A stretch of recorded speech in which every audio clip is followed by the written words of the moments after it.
টাঙ্গাইল সদর পৌরসভার green Bangla training centre নামের একটি সংস্থা প্রশিক্ষণ প্রদানের নামে হাতিয়ে নিয়েছে বিপুল পরিমাণ অর্থ।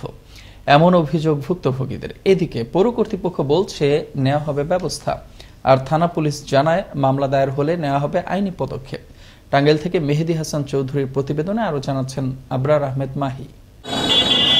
টাঙ্গাইল শহরের ময়মনসিংহ রোডে সাবালিয়া এলাকায় 4 তলা বিশিষ্ট ভবনে 4 তলায় একটি ফ্লোরে রাসেল মিয়া নামে একক মালিকানাধীন গ্রিন বাংলা ট্রেনিং সেন্টার স্থাপিত করেন চলতি বছরের আগস্টের 23 তারিখে। 3 মাস প্রশিক্ষণ দেওয়ার কথা থাকলেও মাত্র 2 দিন প্রশিক্ষণ দিয়ে লাপাত্তা হয়ে যায় গ্রিন বাংলা নামের সংস্থাটি। ভুক্তভোগীরা জানান, সংস্থাটি দর্জি, ব্লক বাটিক ও মাশরুম প্রশিক্ষণের নাম করে 3 মাসের কোর্সে ভর্তি আবেদন ফর্ম বাবদ প্রথমে তাদের কাছে জনপ্রতি 700 টাকা করে নেন। পরবর্তীতে তারা ভর্তি ফি বাবদ 250 টাকা করে নেন। এভাবে তারা প্রায় 150 নারী ভর্তি হন। সপ্তাহে 2 দিন ক্লাস করার কথা। ভুক্তভোগীরা আরো জানান, গেল 1 তারিখ থেকে 2 দিন প্রদর্শনীমূলক ক্লাস হলেও পরে আর সংস্থার কারোই মেলেনি সন্ধান।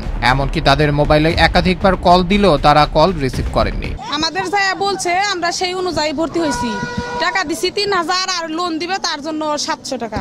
বলছে যে 3 মাস আপনাদের কাজ শিখাবো, ওই অনুযায়ী আপনাদের টাকা নিতে, কাজ শিখাবো সেজন্য টাকা নিচ্ছি, কিন্তু মেশিনটা আপনাদের আমরা মানে আপনাদের জন্য কর্ম করে খেতে পারেন তার জন্য আমরা মেশিন দেবো।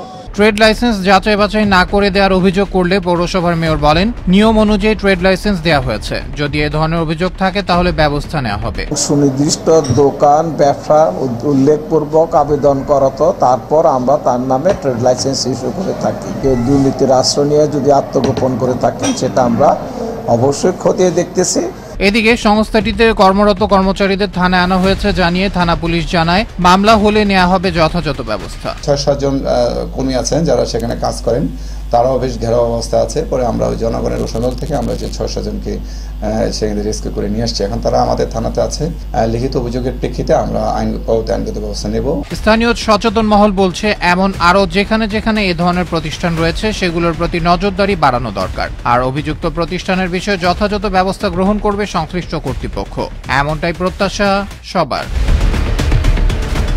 আবরার আহমেদ মাহি, আনন্দ টিভি, ন্যাশনাল ডেস্ক।